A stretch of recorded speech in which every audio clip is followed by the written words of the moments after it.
किसी ने बड़े कमाल की बात कही है कि पानी में गिरने से इंसान की मृत्यु नहीं होती। इंसान की मृत्यु तब होती है जब उसे तैरना नहीं आता।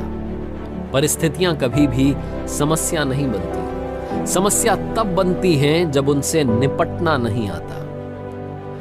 नमस्ते दोस्तों, मेरा नाम है आरजे कार्तिक और आपके लिए एक छोटी सी कहानी। ये कहानी एक दिव्यांग राजा की, जिसके राज्य में कहीं कोई समस्या नहीं थी, सब लोग खुश थे, ऊपर वाले को धन्यवाद करते थे कि इतने अच्छे राजा साहब आपने हमारी जिंदगी में भेजे।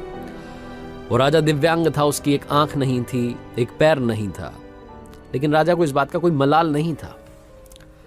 एक दिन राजा अपने महल की गैलरी में घूम रहा था, उस गलियारे में घूम रहा था और पोर्ट्रेट्स देख रहा था। जो शानदार पेंटिंग्स लगी थी उनको देख रहा था।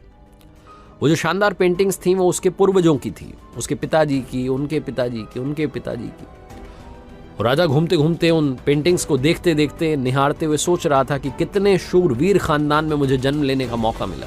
ऊपर वाले का धन्यवाद है, मेरे पिताजी इतने शूरवीर थे, उनके पिताजी इतने शूरवीर थे। वो देखता चला जा रहा था और जब आखिरी पेंटिंग को देखा और उसके बाद में खाली जगह को देखा तो चिंता में पड़ गया।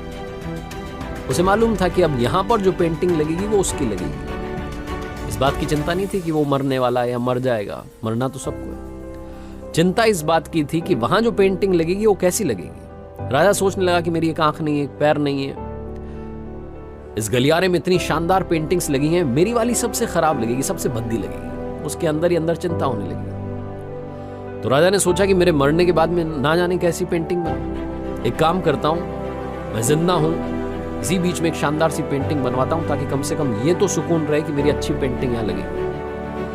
तो उस राज्य में ऐलान करवा दिया गया, पेंटर्स को न्योता दिया गया कि आप आइए और राजा साहब की तस्वीर बनाइए, शानदार तस्वीर बनाएंगे, शानदार इनाम मिलेगा। पेंटर्स आए, उन्हें मालूम था कि शानदार बनेगी तो शानदार इनाम मिलेगा, लेकिन शानदार बनेगी कैसे? राजा की एक आंख नहीं, एक पैर नहीं है, ऐसे राजा की क्या तस्वीर बनेगी? और पेंटर सोच रहे थे कि इनाम की बात छोड़िए, अगर खराब बन गई, राजा गुस्सा हो गया तो सजा मिलेगी। इसलिए बड़े बड़े चित्रकार भी आगे नहीं आने।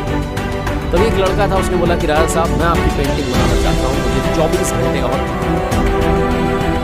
बड़े बड़े पेंटर आश्चर्य में पड़ गए कि लड़का क्या चाहता है, मतलब फांसी पर लटकना चाहता है, राजा गुस्सा नहीं करना चाहता है, क्या पेंटिंग बनाएगा? राजा को भरोसा था, उसने बोला कि ठीक है, आप बना करके लाइए। अगले दिन वो लड़का पेंटिंग बना करके लाने वाला था। दरबार भर चुका था, दूर दूर से लोग आए हुए थे देखने के लिए कि लड़का क्या पेंटिंग बना करके लाएगा। और लड़का जब वो पेंटिंग बना करके लाया राजा की, तो हर कोई ताली बजाने लगा, सीटी बजाने लगा।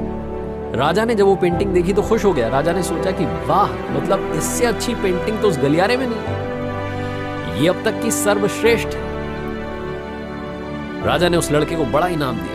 आप सोच रहे होंगे लड़के ने उस राजा की जिसकी एक आंख नहीं थी, एक पैर नहीं था, उसकी क्या पेंटिंग बनाई? उस लड़के ने राजा को एक घोड़े पर सवार दिखाया।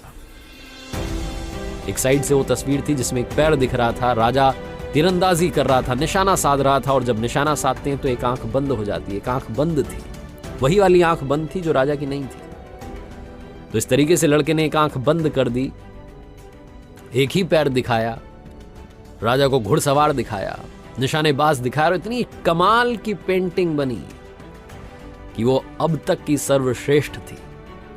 उस लड़के के सामने भी चुनौती थी, संकट था, लेकिन उसने सकारात्मकता का साथ नहीं छोड़ा, पॉजिटिविटी का साथ नहीं छोड़ा। जिंदगी में चाहे जो संकट आ जाए, एक वैक्सीन की डोज हमेशा लगा करके चलिएगा। इसे पॉजिटिविटी की वैक्सीन कहते हैं और इसकी डोज रोजाना लगानी जरूरी है। जिंदगी में चाहे जिस मुकाम पर आप हों, जिस संकट में आप फंस जाएं, जिस भी स्थिति में आप हों, अगर आपने पॉजिटिविटी की वैक्सीन लगा रखी है तो यकीन मानिए आप उस संकट से बाहर निकल आएंगे। बस आपसे इतना सा कहना चाहता हूं कि जिंदगी में उम्मीद का साथ मत छोड़िएगा, क्योंकि जिसने उम्मीद का साथ छोड़ दिया, जिंदगी उसका साथ छोड़ देती है।